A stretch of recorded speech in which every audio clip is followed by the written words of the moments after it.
בדרכך.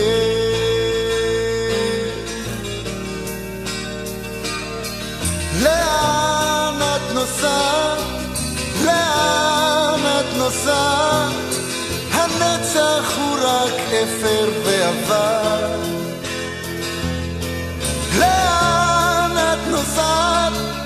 לאן את נוסעת? שנים וכלום עוד לא נמחק.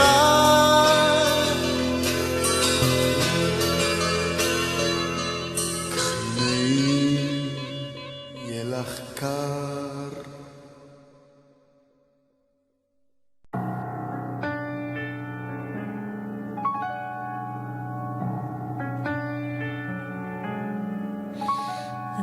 תאמר הנה דרכי האחרונה, את אור היום הסתיר ושמי העננה, שיום נחשפנו לא עוד יעל ויבוא, ומצעדנו עוד יראים אנחנו פה, שיום נחשפנו לא עוד יעל ויבוא, ומצעדנו עוד יראים אנחנו פה.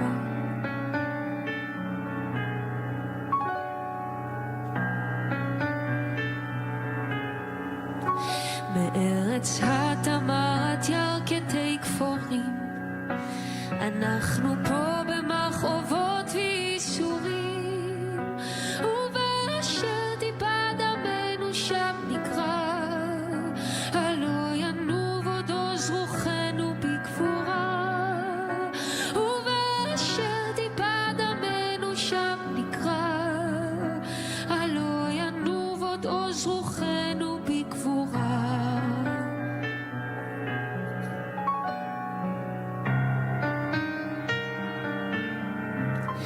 עמוד השחר על יומנו אור יהל, אם הצורר יחלוף תמולנו כמו צל, אך אם חלילה יאחר לבוא האור, כמו סיסמה יהיה השיר מדור לדור, אך אם חלילה יאחר לבוא האור, כמו סיסמה יהיה השיר מדור לדור. אנחנו פה.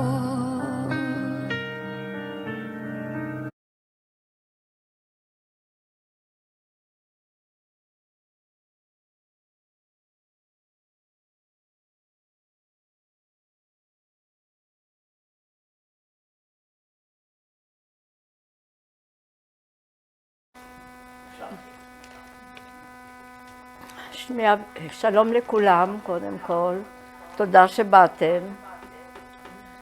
שמי אביבה לנדאו, נולדתי ב-1937 בפולין, בוורשה.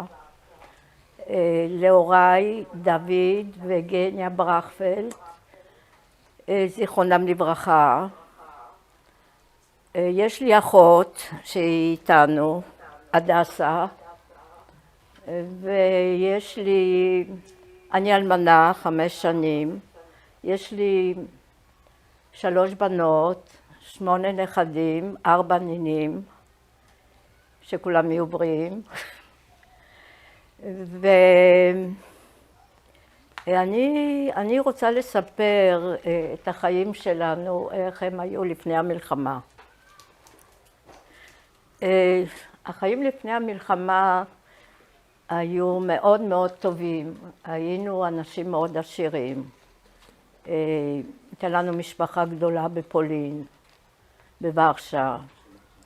היה סבא וסבתא, לאמא היו 2 אחיות ואח, עם כל המשפחות הנלוות. משפחה מאוד גדולה.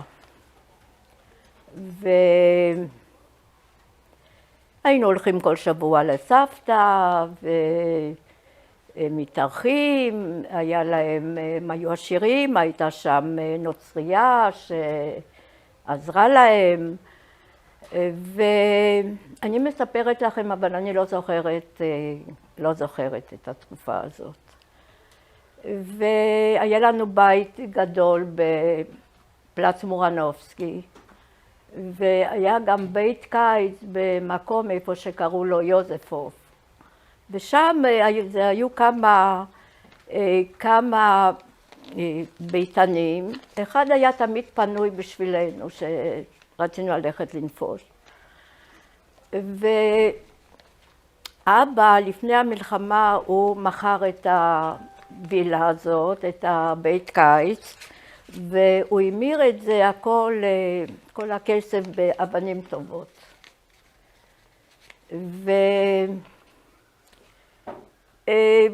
הכל היה טוב ויפה עד שפרצה המלחמה.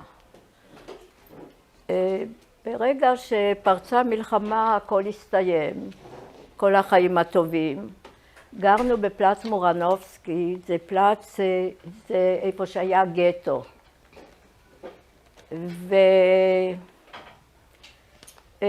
ועשו חומה גבוהה סביב הגטו, ושם נאלצנו להיות.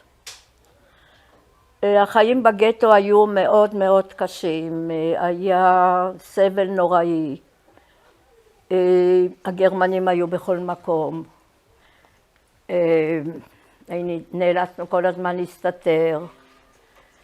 היה מאוד קשה כי אני הייתי קטנה. והיה לנו, בשביל אבא היה לו את האבנים הטובות, אז היה לו בשביל לקנות קצת אוכל, לעשות לנו חיסונים, כי אנשים מתו מרעב וילדים, ומלא ילדים קיפצו נדבות בגטו, ומתו, אנשים מתו, ובכל מקום הם היו מפוזרים. וזה היה מצב נוראי, היה זוהמה ולכלור ומחלות, ולא היה איך, במה לחצות את המתים, אז היו מכסים את המתים בניירות, והייתה עוברת עגלה ואוספת את המתים מדי פעם בפעם. והזיכרון הראשון שלי מהמלחמה, שהייתי בת 3, זה שאנחנו עומדים, אמא מחזיקה אותי על הידיים, אבא ואחותי, ומסתכלים דרך החלון, ורואים משאית ואופנוע עם סירה של הגרמנים, וגרמנים רצים, יורדים מהמשאית ומהאופנוע, ותופסים יהודים ומעלים אותם על המשאית. וזה, אני לא יודעת, אבל זה הזיכרון הראשון. מה שהיה הלאה, אני לא זוכרת, זה הרבה מהסיפורים של אבא וגם של אחותי, שיותר מבוגרת ממני. אז אנחנו היינו במסתור, והמסתור הזה היינו רק אני, אחותי, אמא ואבא. והדלת הייתה דלת מפלדה, ושמענו שהגרמנים מתקרבים. ישבנו בשקט, ופחדנו שזה הסוף שלנו. והגרמנים ניסו לפרוץ את הדלת, הם עם קט של הרובים הם דפקו בדלת וירו על הדלת וניסו לפרוץ, אבל לא הצליחו. כשיצאנו מהמרבור ראינו שכל הדלת הייתה מפורקת ועם כדורים. וככה זה היה ממרבור למרבור. והיינו במרבור אחד עם הרבה אנשים, הרבה משפחות, והייתה סלקציה. סלקציה זה, הגרמנים אמרו לרדת למקום שקראו לו אומשלגפלץ בגטו, זה קראו לזה כיכר השילוחים.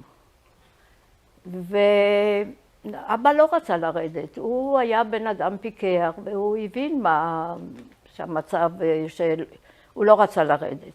אבל אני הייתי חולה ואני השתעלתי, והאנשים אמרו, אנחנו לא רוצים את הילדה הזאת פה, היא תסגיר את כולנו. והיו הרבה אנשים במרבוע הזה. אז אנחנו ירדנו,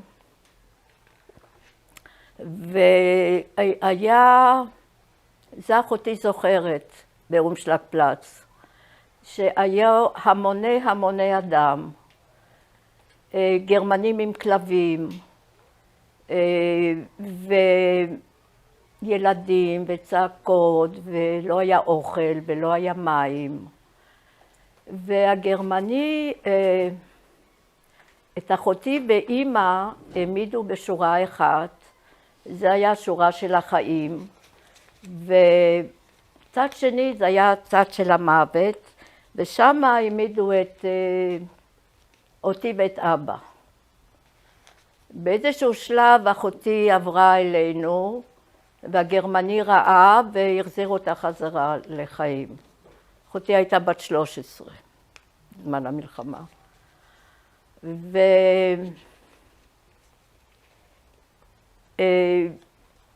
אבא ידע, אנחנו עומדים שם, אבא אני ואבא, אחותי עם אמא, באיזשהו שלב הגרמני שלח את אמא ואת אחותי חזרה לגטו, זאת אומרת לחיים.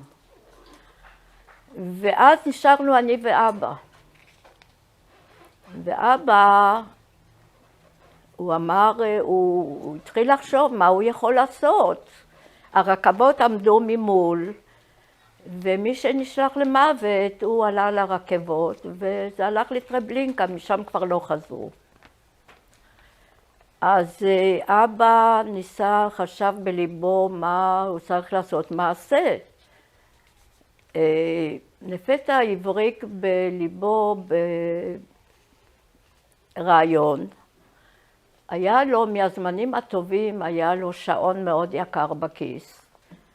וכשגרמני עבר לידו, הוא הראה לו את השעון, והגרמני לקח את השעון, ולקח את אבא שלי, החזיר אותו לגטו עם הרובה שלוף, שאבא כל הזמן חשב שהוא הולך לקבל כדור בגב, אבל הוא החזיר אותו לגטו. ואז אני נשארתי לבד באומשלג פלץ, והיו שם המונים.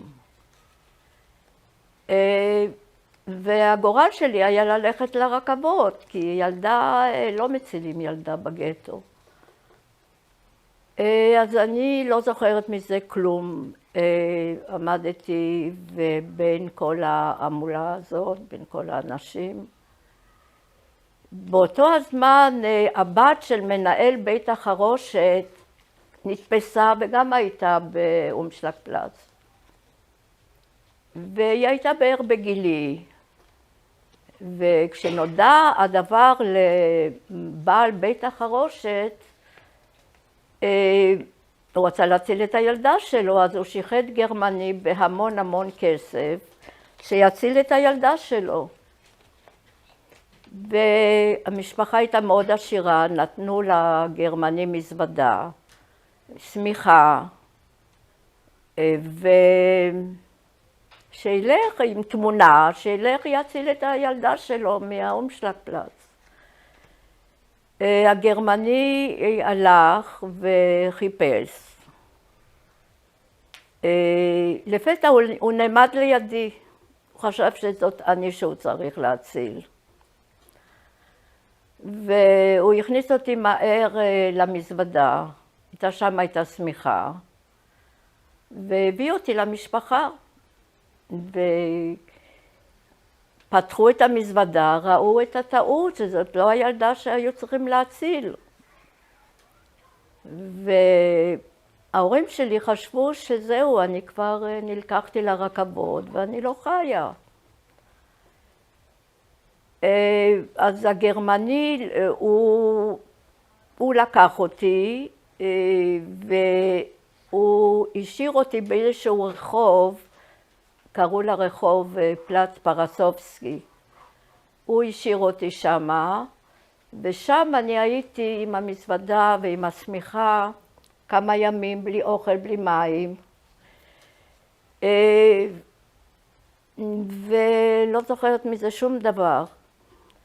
יום אחד בעיר, אבא, מישהו אמר לאבא, אתה יודע, אבא שלי קראו דוד, אתה יודע, דוד, אני ראיתי את הבת שלך מסתובבת ברחוב זה וזה. אבא לא האמין.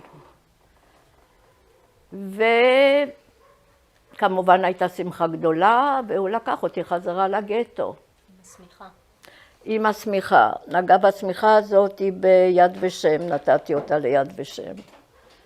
אבא תמיד אמר את השמיכה הזאת, את צריכה לשמור עליה. והשמיכה הזאת הייתה לו מאוד יקרה, ומהמעט דברים שהוא הביא מהגטו, דווקא את השמיכה הזאת הוא שמר.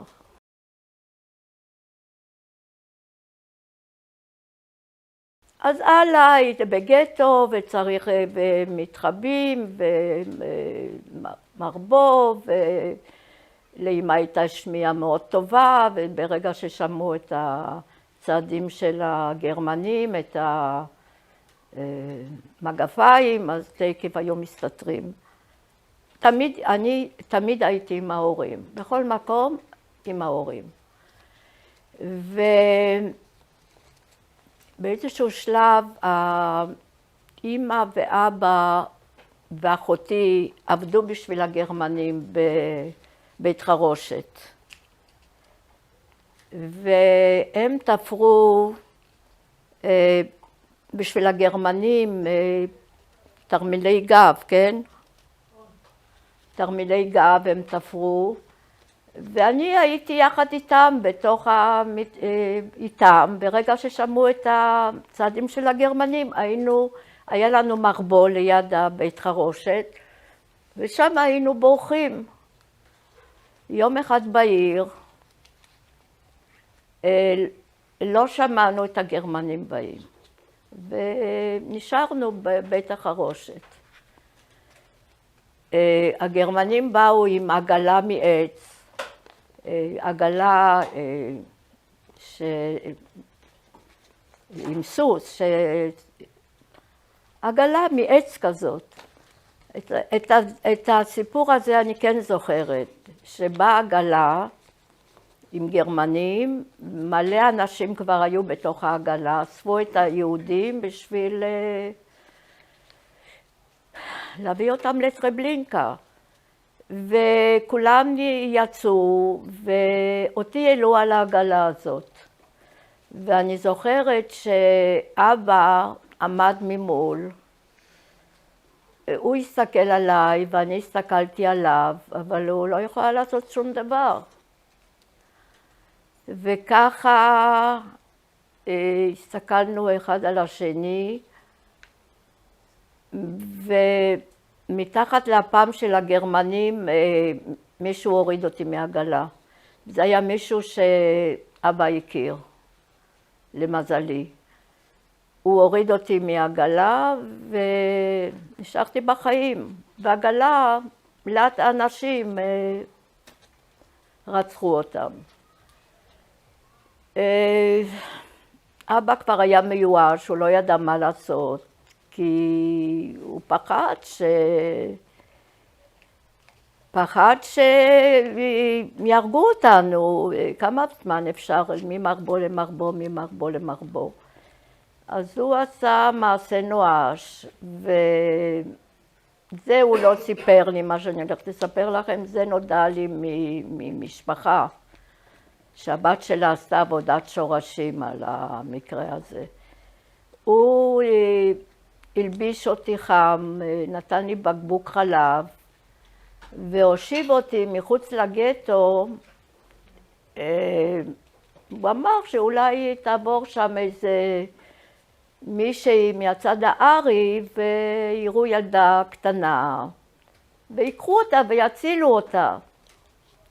והוא היה כל פעם יוצא ומסתכל, כבר לקחו אותה. אני עדיין יושבת. עוד כמה זמן עבר, עוד פעם הוא מציץ, אני עדיין יושבת. ככה זה היה, כל היום ישבתי שם, היה כבר לילה, בסוף הוא החזיר אותי לגטו. וזה, אבא כבר אמר שהוא צריך לעשות מעשה, אי אפשר שאנחנו נשאר בגטו, כי אנחנו לא נחיה. כבר בלתי אפשרי היה. והיה לו, הוא היה סוחר אבא שלי, היה לו איזה גלנטריה, הוא עשה דברי נחושת, מספריים, כל הדברי מתכת. והוא היה בן אדם שחי טוב עם הפולנים, והוא שכר איתם גם כן, והוא הכיר שתי נוצריות.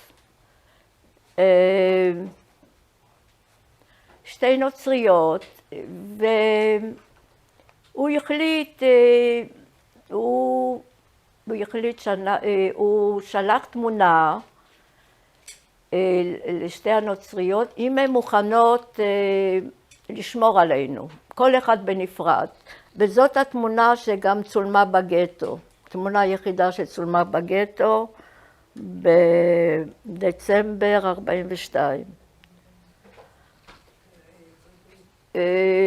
והם הסכימו, תמורת כסף, הם הסכימו לשמור. והיה צריך לצאת מהגטו, איך יוצאים מהגטו? לנו עוד לא היו ניירות מזויפים. אז הייתה לנו בת משפחה, נראתה כמו נוצרייה, יפהפייה, הייתה בת משפחה שלנו. והיא סיכנה את החיים שלה, היא הוציאה, לה היו ניירות, לנו לא היה. האם היו תופסים אותה, היו הורגים גם אותה וגם אותנו, וגם אותי. העבירה אותי לנוצרייה שקראו לה אנה נקלאוס, והיא סיכנה את החיים שלה פעמיים, כי אחר כך היו צריכים גם את אחותי להעביר לנוצרייה השנייה. ולא שאלו אותה שום דבר, והעבירה את שנינו לשתי הנוצריות. אנה הייתה בשבילי כמו אימא. היא מאוד מאוד אהבה אותי. ומאוד שמרה עליי, שלחה אותי לגן של נוצרים. ואני לאט לאט חשבתי שאני נוצרייה, מתפללת ומצטלבת, לא מתפללת, מצטלבת. וזה היה בגן שהיא שלחה אותי, גן של ילדים נוצרים. זה היה כאילו איזה בית יתומים, ושם אני הייתי. וזהו, אני לאט לאט שכחתי כבר מההורים שלי, לא ראיתי אותם, אחרי שעזבתי את הגטו כבר לא ראיתי, לא את אחותי ולא את ההורים. והיא אהבתה עוגיות, למחייתה היא אהבתה עוגיות. עוגיות עם, זה הגן שאני הייתי, אני מימין, כן. וכולם פה ילדים נוצרים, והייתה הופעה עוגיות נהדרות, באמצע היה קרם נהדר,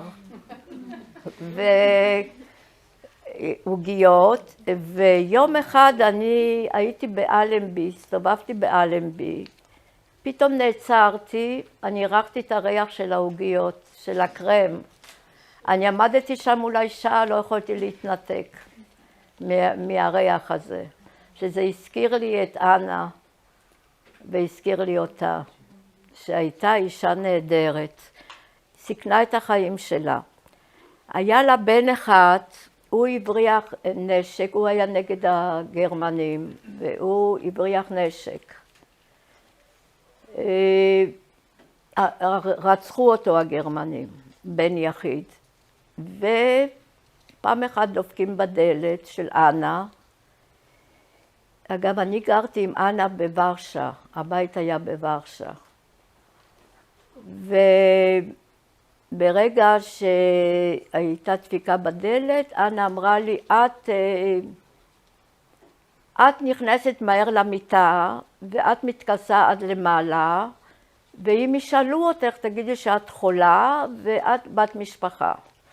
הגרמנים, שני גרמנים נכנסו וחיפשו בתוך הארון, זה אני זוכרת, את הארון, והם חיפשו וחיפשו וחיפשו, לא מצאו דבר, והלכו, לא מצאו שום דבר. היא מאוד פחדה עליי, אנה, ואני מאוד אהבתי אותה, זה היה כמו אמא בשבילי.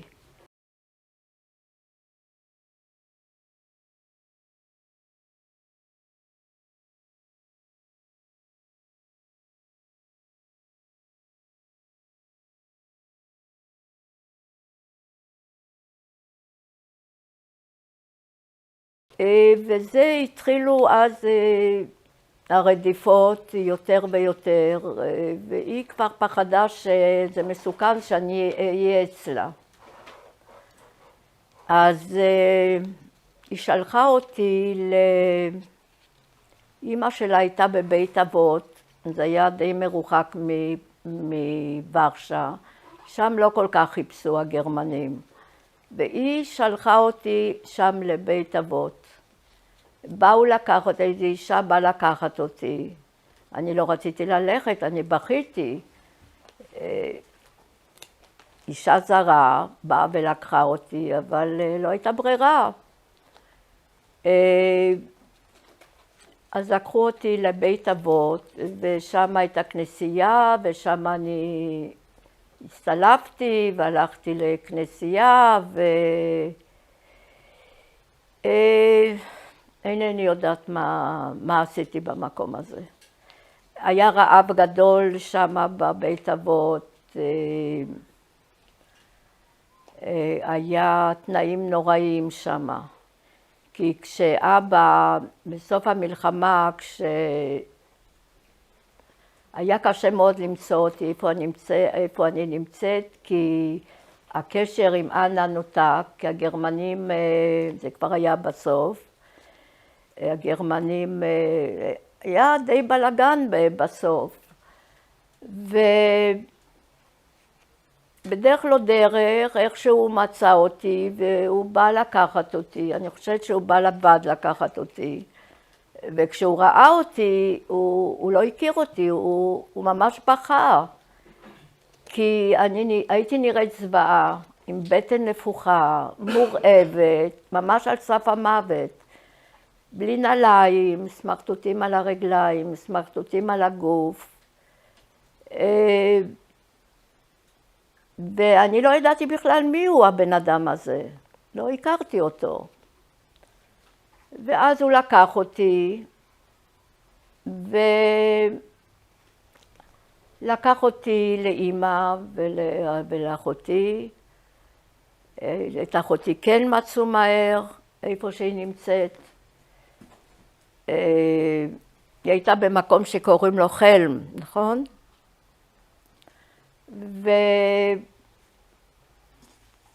באתי הביתה והייתי קוראת להורים דוד ודודה, לא הכרתי אותם. והמשכתי להצטלב, ושאלתי את ההורים, איפה ישו על הקיר? איפה מריה הקדושה? אני רוצה להתפלל. אין לי למי להתפלל. וככה נתנו לי להצטלב ולהצטלב, עד שבסוף הפסקתי.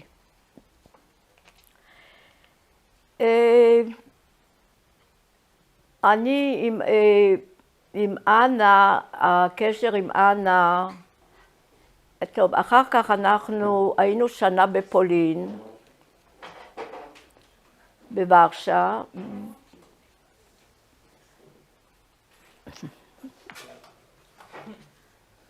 היינו שנה בוורשה, ואחר כך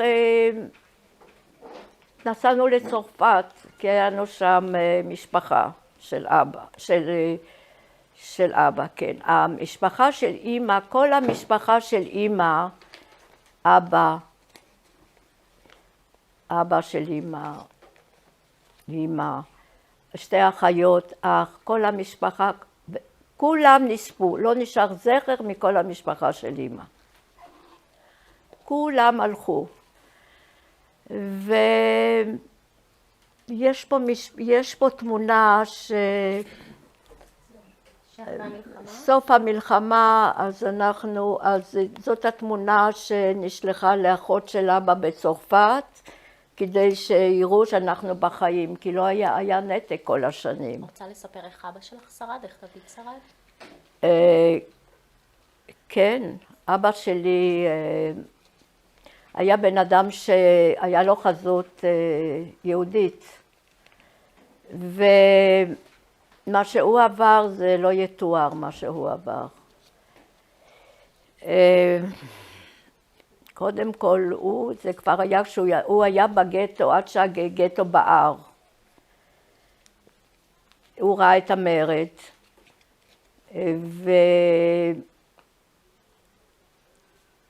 והוא גם חגגו את ליל הסדר, ואמרו לו בוא תצטרף, תשב איתנו. אז אבא אמר, איך אתם יושבים פה וחוגגים ליל סדר, הגטו בוער. הם המשיכו לשבת האנשים, הגטו בער, ואבא כבר לא היה לו איפה לברוח. אז היה לו שם חבר בגטו, אז יחד עם החבר הוא ברר דרך תעלת ביוב לכיוון ורשה. והוא לא היה במחנות אבא שלי. אבא שלי היה עד סוף המלחמה מסתתר כל הזמן. פעם הוא חפר מסתור בתוך האדמה והתחבא בתוך הבור, עד שיום אחד באו גרמנים עם כלבים, אז הוא החליט שזה לא עסק, שהוא צריך לצאת משם. יום אחד הוא ממול בנו, אז הוא גנב את הלבנים והוא בנה מסתור. הוא היה בן אדם מאוד כישרוני, אבא שלי. וכל מיני דרכים שהוא שרד. הוא גם היה פעם אחת, תפסו יהודים, והגרמנים אמרו ליהודים שיעמדו בשורה, אבא שלי עמד האחרון, והרגו את כל היהודים שם, ואבא שלי, הוא היה האחרון, הכדור פילח לו את החזה, הוא דימם, הייתה שם חבית לא רחוק, והוא קפץ לתוך החבית, והוא היחידי ששרד.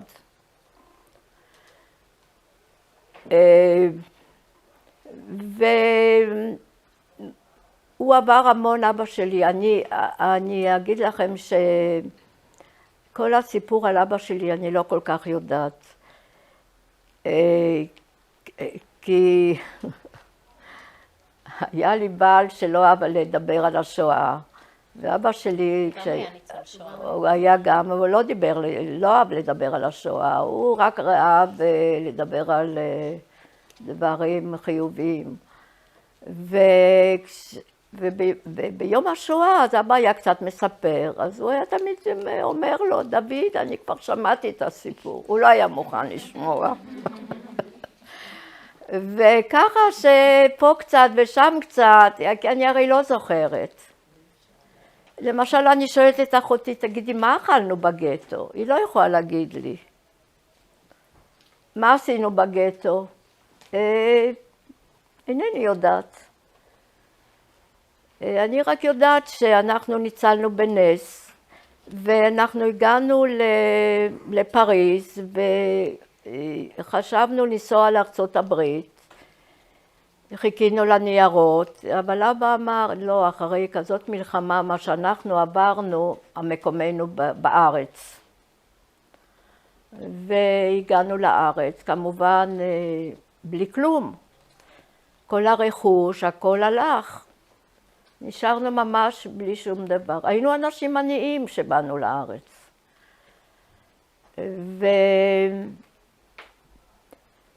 והביא אותנו לאוהלים, היינו ברעננה באוהלים. ואחר כך באיזשהו שלב משפחה לקחה אותנו וגרנו אצלהם.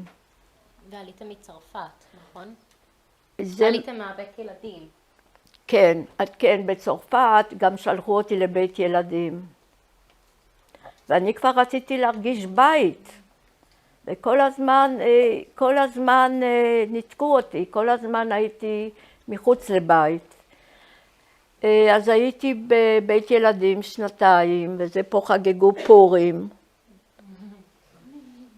וזה אני. והיה איזה אמריקאים, הם החזיקו את הבית ילדים ושלחו כסף, אבל אני לא הייתי מאושרת, אני רציתי להיות בבית.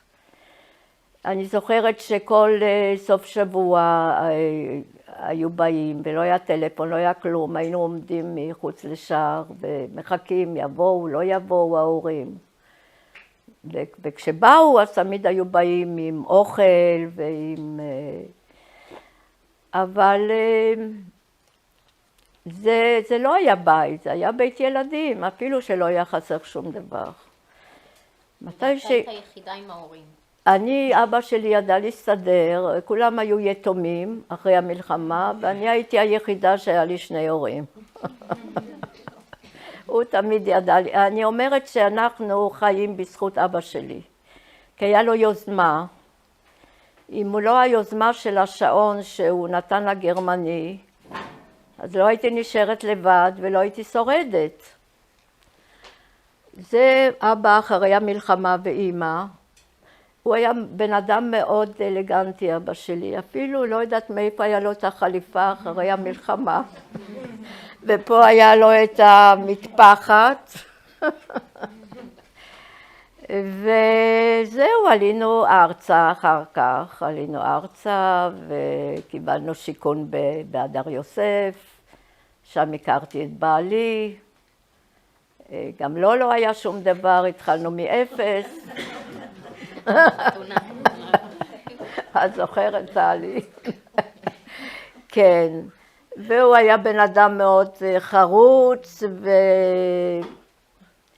הוא נתן לי חיים מאוד טובים, הבעל שלי. אהב חיים טובים, עשינו חיים, נסענו הרבה. ואני לא דיברתי על השואה. הנה, זה בת של חברה שלי טובה. היא לא ידעה בכלל שאני ניצולת שואה, לא דיברנו. לא, היא חברה לא ידעה. אמא שלי, ההורים שלי לא ידעו ואני לא ידעתי. לא ידעו, התביישנו כאילו רציתי להיות כמו כולם, ונראיתי גלותית, ולא כמו כולם. אז לא, היה לי מבטא צרפתי, כי היינו 2 בצרפת, אז שאלו מאיפה את? מצרפתייה. מצרפת. גם דיברתי צרפתית. כן, זה כשבאנו לארץ, אז ככה אני נראיתי. ונולדו לי בנות, 3 בנות נהדרות, ו8 נכדים,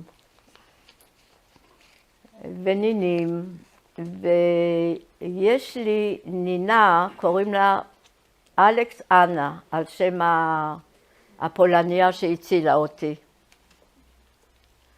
רוצה לדבר על המכתבים? כן, ואני ואנה, אחותי יותר נכון, היא יודעת פולנית, אני לא, אני התחלתי ללמוד רק בגיל 10, בצרפת, התחלתי ללמוד פעם הראשונה. אז אחותי הייתה כותבת המכתבים, ואנה הייתה כותבת לי מכתבים מאוד מאוד לבביים, יש פה מכתב שאת תתרגמי אותו, שאת יכולה לקרוא אותו. והיא במכתבים, אנה מודה לי על הזיכרון ועל הלב, והיא מודה לי, היא הצילה אותי והיא מודה לי שאני זוכרת אותה. זה היו מכתבים מאוד נוגעים ללב, היא לא הייתה מסוגלת לקרוא לי אביבה. היא תמיד הייתה קוראת לי, היו לי קודם כל עשינו ניירות מזויפים, ולי קראו זושה בורקובסקה, ולאחותי קראו מרישה, תרזה וסוצקה. ואני הייתי זושה בשבילה. והיא כותבת לי במכתבים, זושה הקטנה, לא מסוגלת לקרוא לי גברת. אני תמיד הייתי הילדה הקטנה שלה. והיא נפטרה בשיבה טובה בגיל 92, אנה. ואני הייתי גם שולחת לה כסף וחבילות מזון, כי המצב לא היה טוב, גם תפוזים, גם מצרכי מזון. ועד הסוף היינו מתכתבות. רוצה שנקריא את המכתב? כן, ויש לי פה מכתב שגל תקריא אותו. זושה הקטנה שלי, את עדיין ילדה קטנה בשבילי ואני לא יכולה לחשוב עלייך כעל אישה מבוגרת. עבר כל כך הרבה זמן מאז שנפגשנו לאחרונה בוורשה.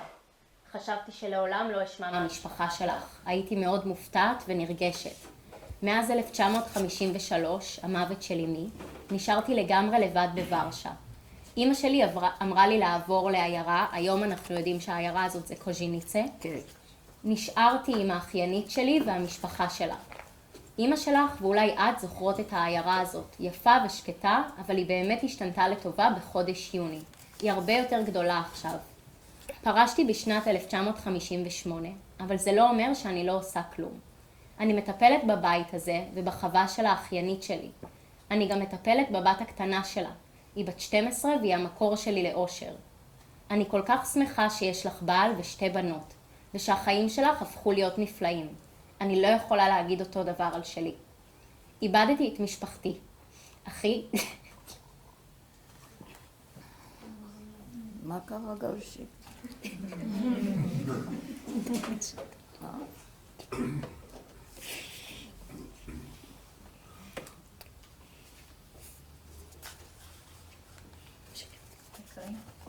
איבדתי את משפחתי, אחי ובני בוגדן, אולי את זוכרת אותו. איבדתי את אמי שהייתה בת 92, זה היה קשה מאוד, בעלי לא חזר, אבל אני מרגישה בריאה. יכול להיות שיש משהו לא בסדר באוזן שלי, אני צריכה מכשיר שמיעה. אותו אני לא יכולה להרשות לעצמי כי הוא יקר מדי.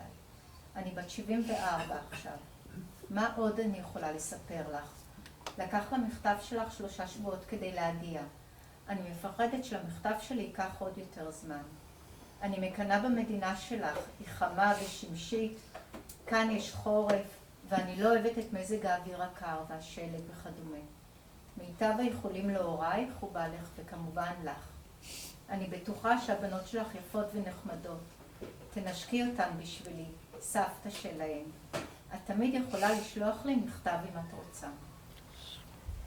אז בעצם אני מתרגשת כי נמצאות כאן איתנו בזום המשפחה של אנה, פעם ראשונה. בעצם אני ממש מתרגשת, סליחה. לרוב אני יותר עמידה. בעצם בספטמבר האחרון עברתי ניתוח לייזר בעיניים, שזו חוויה די רגילה. והייתי פה בבית של אמא כי הייתי צריכה כמה ימי החלמה. וזה היה ממש לפני שסבתא בעצם טסה פעם ראשונה לפולין, אחרי הרבה שנים של שכנועים, שאמרת שאת לא רוצה... אמרתי, כף רגלי לא תדרוך על אדמת פולין. ופתאום איכשהו הצלחנו לשכנע אותה, שזה היה נורא נורא מרגש, ואני שכבתי במיטה בחדר פה מאחורה, ושמעתי את אמא והאחיות שלה וסבתא מדברות על הנסיעה לפולין ומה הן מתכננות. ופתאום אחת מהן אמרה, אני כאילו כולי משועממת, אני לא רואה כלום, כי אני אחרי הניתוח, ואני מנסה להעביר את הזמן ולצוטט לשיחות של אחרים. ופתאום הן אמרו, אולי נמצא את הקבר של אנה, ונלך להניח פרחים. ואמרתי לעצמי, אוקיי, כאילו יש היום אינטרנט ויש מאגרי מידע, אני זוכרת שאפילו במסע לפולין אז מצאנו איזשהו קרוב משפחה של סבתא שנפטר בכלל לפני שהתחילה המלחמה, אבל הוא היה קבור בוורשה, אז הצלחתי למצוא את הקבר שלו, ואמרתי, אוקיי, אם הצלחתי למצוא קבר לפי שם משפחה, נראה לי שאני יכולה למצוא עוד קבר לפי שם משפחה. והתחלתי לחפש בכל מיני קבוצות בפייסבוק, חשוב להגיד שאני לא יודעת רבע מילה בפולנית, סליחה. אז התחלתי פשוט לכתוב בפייסבוק ורשה, ורשבה, אמרתי אולי זה יתפוס, פולנד, כל מיני מילים שיכולות אולי להוביל אותי לקבוצות שאולי מישהו שם מכיר, אולי מישהו יודע. ידענו שלאנה היה ילד שנרצח, אז לא שיערנו שיש שם מישהו מהמשפחה שלה, אולי שכן, מישהו, שמע. בקיצור, עברתי מקבוצה לקבוצה לקבוצה לקבוצה, וכתבתי מאוד בגדול שלסבתא שלי שרדת המלחמה, היא חוזרת לפולין, ואנחנו מחפשים את האישה שהצילה אותה, אנה נקלסובה. נקלסובה זה בעצם איזשהו כמו שם, כמו סלנג כזה בשביל להגיד שם משפחה של אישה, אבל אני לא יודעת רוסית, סבתא לא יודעת רוסית, ואף אחד מאיתנו לא חשב בכלל שזה לא שם המשפחה שלה. אז בעצם כל הזמן חיפשתי עם שם משפחה לא נכון, אבל באחת הקבוצות, אני כבר לא זוכרת איזה, מישהו אמר לי, תקשיבי, לא יכול להיות, אין כזה שם משפחה נקלסובה. אז אמרתי, אוקיי, נראה לי שאני בבעיה. ואז הוא כתב לי, אבל יש כזה משפחה נקלוס. אז אמרתי, אוקיי, אז נמשיך לחפש ככה. אז התחלתי לחפש בין נקלסובה / נקלוס, אולי משהו יתפוס, אולי מישהו ידע משהו. ובאיזשהו שלב ביקשתי מסבתא באמת את המכתבים. כי לא הצלחתי להבין מה כתוב בכתובת, וגם את לא הצלחנו להבין איזה עיירה כתובה פה. וגם בתוך המכתב בעצם מזכירים את אותה עיירה, אבל גם הבחורה שעזרה לי לתרגם את המכתב לא הצליחה לקרוא את העיירה, אז לא ממש ידעתי לאן ללכת ולמי לפנות. אז סתם פרסמתי את הגב של המכתב, ומישהי אומרת לי, כתוב פה קוז'יניצה. אני מצטערת לפולנים, אני הוגה את השם של העיירה לא נכון. ואז היא אמרה לי, קוראים לזה קוז'יניצה, ויש קבוצה שנקראת תושבי קוז'יניצה, זה איזשהו שם בפולנית שאני לא בטוחה מה הוא אומר, אבל הוא פחות או יותר אומר תושבי קוז'יניצה. פרסמתי שם את אותו פוסט גם באנגלית, בתקווה שמישהו ישים לב אליי, ואולי ידע להגיד לי משהו, אולי יש שם בית קברות, אולי יודעים איפה היא קבורה, כי זה די קשה לעשות את הדברים האלה בלי לדעת פולנית. אז פשוט קיוויתי לאנשים טובים בדרך, והיו. וממש כמה שעות, לדעתי פרסמתי את הפוסט בלילה, וקמתי בבוקר, ואני רואה שיש תגובה שמתייגים 2 נשים ו3 סימני קריאה. אמרתי, אוקיי, אולי יש פה משהו. ואז בעצם יש תגובה שאומרת, אני מכירה את הסיפור. אנה הייתה אחות של סבתא שלי, ובעצם גדלתי על הסיפור הזה. כמובן שהתחלתי לבכות, הייתי פה לבד בבית, וזה שבכלל ראיתי את המסך טלפון בשביל לעשות את כל הפעולות האלה, זה היה די מזל, כי לא ראיתי כלום, אבל הייתי מאוד נחושה להצליח לפני שסבתא תטוס. היה לי איזה 4 ימים שם, אז הייתי ככה עם הטלפון ובוכה, וישר צעקתי, קראתי לאחותי מיקה שתבוא לחדר, והיא רואה אותי כאילו בוכה גמורה, והיא אומרת, הכל בסדר? כאילו, את צריכה מיון, העיניים שלך בסדר? כאילו, ואני אמרתי לה, לא, ופשוט הראיתי לה את הגוגל טרנסליט שעשיתי לתגובה של הפולניה, של אניאסקה, שבעצם מגיבה שם, שבעצם סבתא שלה היא אחות של אנה. אז אני פשוט לא צריכתי לדבר, פשוט הראיתי לה את הטלפון, והיא התחילה לבכות, ובעצם לא ידעתי מה לעשות, התקשרתי מהר לאמא שלי ואמרתי לה, תקשיבי, כאילו, אני לא יכולה לחכות שאתם תחזרו הביתה, כאילו, זה לא פייר. זה לא פייר שהמידע הזה אצלי. ופתאום יש לי תמונה של אנה, שמעולם לא היה לי. כל התמונות שבעצם ראיתם קודם, זה תמונות, הפוך, סליחה. כל התמונות של אנה שבעצם ראיתם פה, זה תמונות שעד ספטמבר האחרון לא היו לנו. לא היו לה פנים. אני זוכרת כאילו בתור ילדה שאני שומעת את הסיפור ואני שואלת את סבתא כאילו איך אנה נראתה. אז היא אומרת כאילו, הייתה פולניה, הייתה מאוד יפה. הבלונדינית. הבלונדינית עם שיער שטני כזה בהיר. אבל תמונה לא הייתה.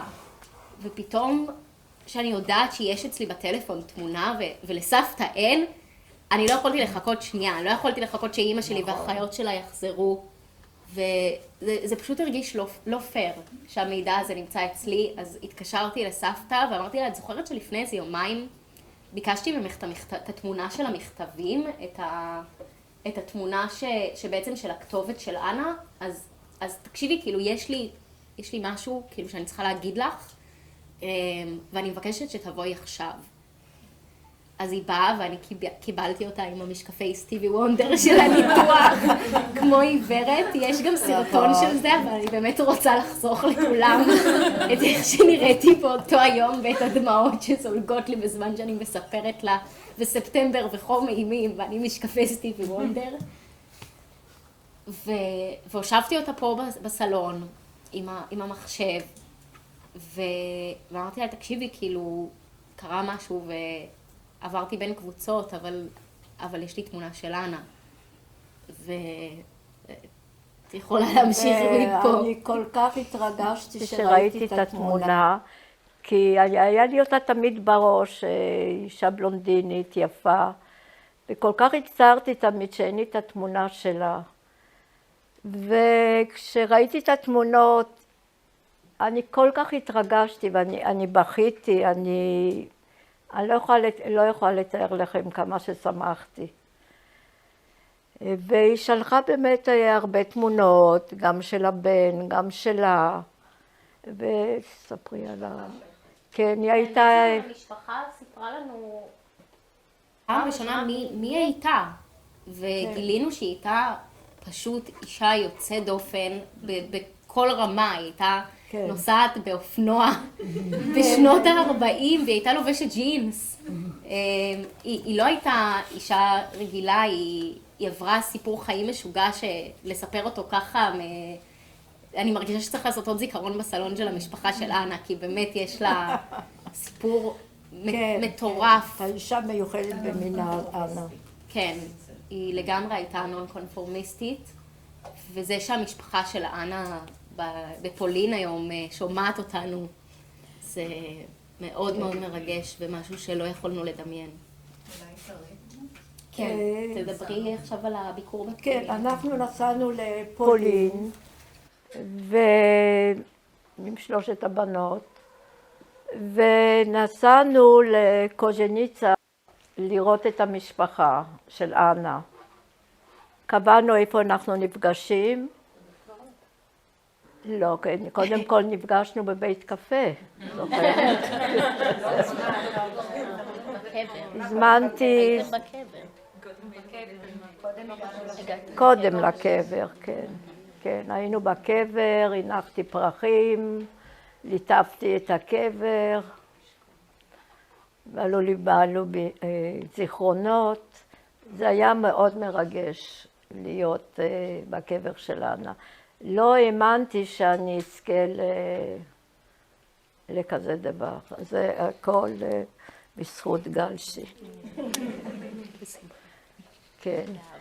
וראיתי משפחה מאוד נחמדה, אנשים מאוד מאוד נחמדים, התחבקנו, כולנו התחבקנו איתם, לא ידעתי את מי אני מחבקת. וגם הם נורא נורא התרגשו. וזה אנשים מאוד תרבותיים, אחד יש רופאה ויש אחד שמדברת ברדיו, ואחד עובדת סוציאלית. אנשים מאוד מאוד נחמדים, כל כך שמחו לראות אותנו. והבאתי להם תמונה שלי ושל הנינה, אלכס אנה.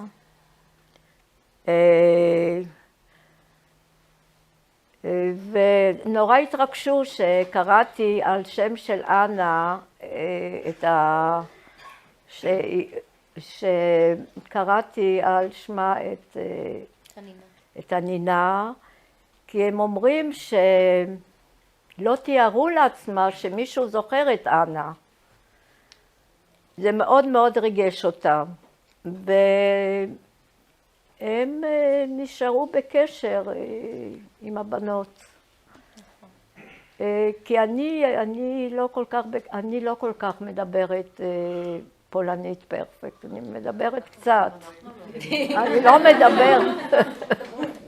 קצת אבל דיברתי, כשנפגשנו עם פתאום כמה מילים חזרו לי וכן דיברתי. דיברת מאוד יפה, מהסרטונים. אני נורא הצטערתי שלא יכולתי להצטרף לפולין, אבל אני מקווה שבפעם הבאה אני... ושמחתי שזו משפחה מאוד מאוד נחמדה. הנה, זה התמונות שהיינו שאני מניחה על הקבר את הפרחים. וזה עם המשפחה. גם ביקרת בוורשה. כן, זה האומשלגפלץ פה, איפה התמונה למטה. זה הקיר של הגטו שנשאר אותנטי. וזה שם בימינה למעלה, זה באומשלגפלץ, יש שם אנדרטה. איך הלך להגיע לאומשלגפלץ? אני הצטמררתי, אני קיבלתי צמרמורת. ופה זה הפלץ מורנובסקה. זה הרחוב שלך. כן, זה הרחוב שלנו. וזה היה פולין ארץ יפהפייה, אני תמיד פחדתי לבוא אליה. האמת שלא זכור לי שום דבר, איפה שהיה גטו יש היום קניון. אפשר לבלות בקניון. סבתא, אולי תספרי על החלום עם הבית? כן, היה לי חלום תמיד שאני לא מוצאת את הדרך, לא מוצאת את הבית. לא מוצאת בחלום את הדרך הביתה. אחרי שראיתי את המשפחה ואת הסיפור של אנה, פתאום אני חולמת שכבר כן מצאתי את הבית. וזה מאוד, מאוד מוזר. ואני מאוד שמחה שאני יודעת עכשיו כל כך הרבה על אנה, איזה בן אדם היא הייתה. ומסתבר שגם אח שלה הציל גם ילד יהודי, גם כן הציל, והוא חסיד אומות העולם. עכשיו אנחנו גם רוצים שאנה תהיה חסידת אומות העולם, זה מגיע לה. עכשיו בעצם יש לנו מספיק מידע, פשוט לא היה כן. לנו כמעט כלום. אז עכשיו יש לנו עדות מהצד השני שאומרת, אנחנו מכירים את הסיפור הזה, הסיפור הזה באמת קרה. שזה... כן, אז יש מטורף. לנו היום את המידע, נהיה עוד פעם בוורשה, אז עוד פעם ניסע לקוז'ניצה, לראות את המשפחה. כי הם היום זה המשפחה גם שלנו. נכון. ואת מדברת איתם דרכנו. כן, כן. אנחנו וגוגל טרנסלייט מעבירים את המסרים. נכון, פה התמונה של הנכדים, של הילדים. זה את ועדת היום. זה אני ואחותי פה.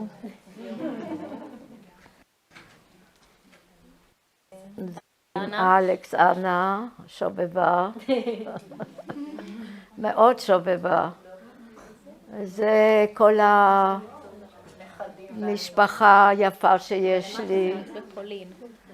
וזה בפולין, כן, בזקופנה, שזה מקום נפלא.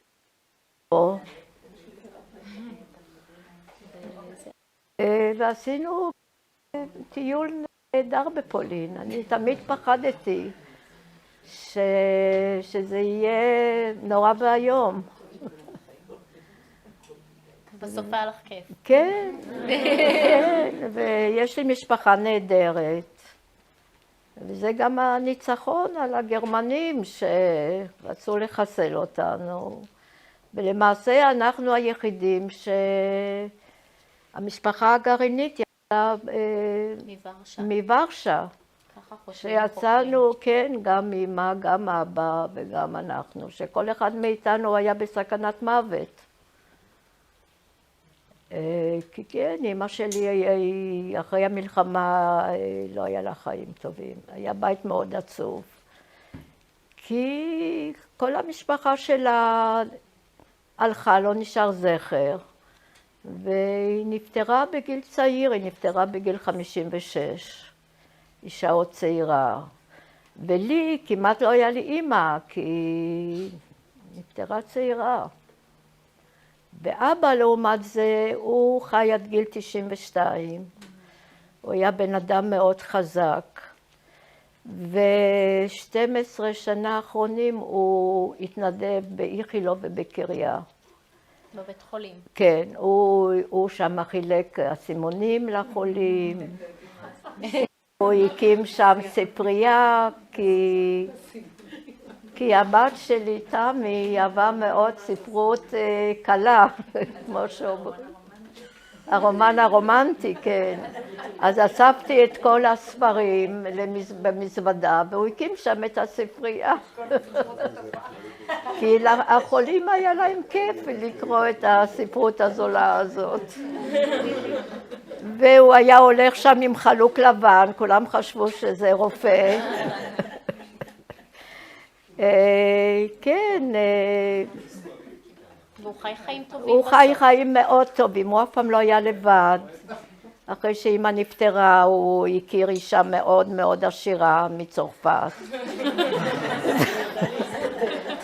והוא עשה חיים לא נורמליים, הוא תמיד הסתדר. ואחרי שנפטרה היה לו עוד אישה, וידע להסתדר טוב מאוד. הבעל שלי, זיכרונו לברכה, תמיד אמר שהוא חי פעמיים. כן, הוא אהב לחיות. והוא היה בן אדם מאוד חזק.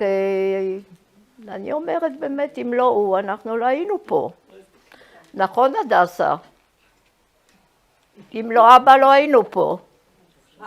אם לא אבא, לא היינו פה. לא, אם לא אבא, אז לא היינו פה. כן. אבא הוא הציל אותנו, אבא הציל אותנו כולם. נכון. ואחותי מאוד אוהבת את החיים, היא עושה חיים. היא בתי קפה, ורוקדת, ומתעמלת פעמיים בשבוע, ואוהבת את החיים. היא אומרת, אנחנו שהיינו קרובים למוות, צריך לנצל את החיים. את רוצה לסיים להגיד משהו לסיום? אני אומרת, אני מרוצה שאנחנו באנו לארץ, כי פה אף אחד לא יצביע עלינו ולא יגיד יהודי מלוכלך, כמו שזה היה בחוץ. אחותי מספרת שגם עליה הצביעו יהודייה מלוכלכת, וזה המקום הכי טוב ליהודים, ויש לנו ארץ נהדרת. בתור... תודה רבה, סבתא. תודה לכם על ההקשבה. תודה על ההקשבה. רגע, שנייה. יש לנו קטע אומנות. לא, שנייה, אצל שפע. קטע מוזיקלי. יש לנו, טוב, תכף נעשה את הקטע האומנותי, אבל למישהו יש שאלות? אני רוצה להגיד שהייתי בשנה שעברה ובכיתי בשנה שעברה, ועכשיו עוד יותר בכיתי בפרק האיחוד עם קובי סרדון. כן, זה... סגירת מעגל, כמו שאומרים. ויש לך משפחה מהממת. נכון, נכון, אני אוהבת את כולם. זכו בך. זכיתי במשפחה נהדרת, באמת. באמת כולכם מהממות. ואין לי מילים, אין לי מילים. אם למישהו יש... מה? שנתיים.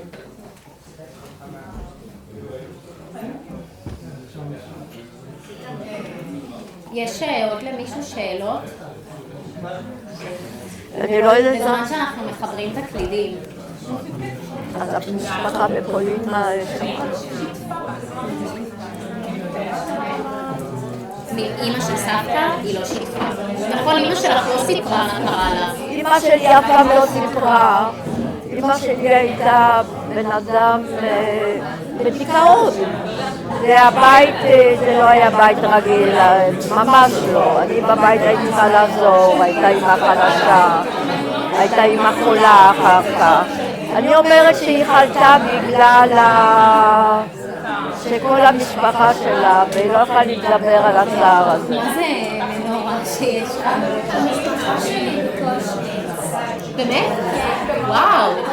אנחנו לא ידענו למקום הזה. רק סבא שלי היה וואו. סבתא לא גר שם, ואת תקופה. איפה? היא לא. מה? אנה אחרי ורשה שהיא עברה לשם, כי הייתה לה משפחה שם. אבל הם היו פולנים.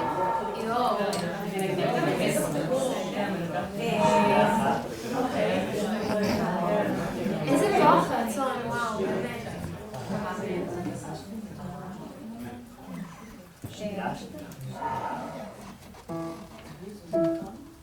אמא, את רוצה להגיד... אני רק אגיד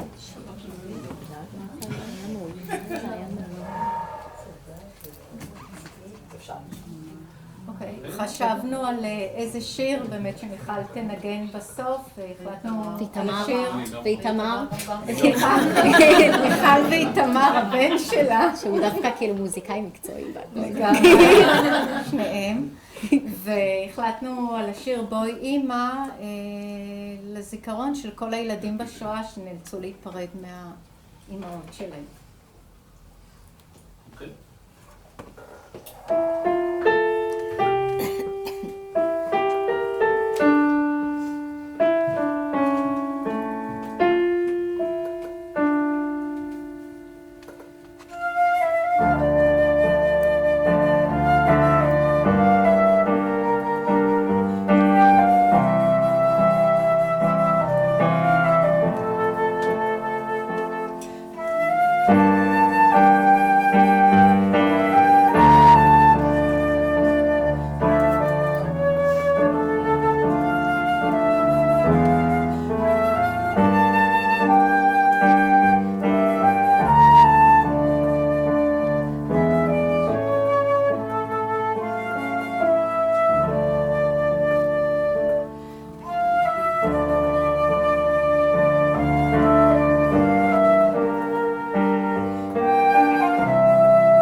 יש בצורה בלתי רגילה. אז זהו, אם למישהו יש שאלות, אתם מוזמנים לכתוב בצ'אט או פה להרים את היד.